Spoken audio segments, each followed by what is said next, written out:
তুমি নিয়ে যাও।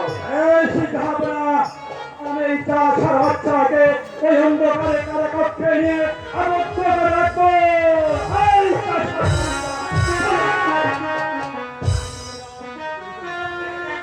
হায় খোদা,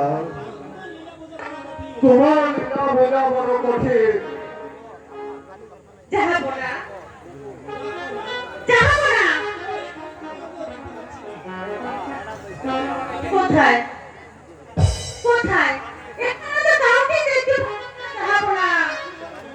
কি হলো বেগম, তুমি কাকে খুঁজছো? আমি হঠাৎ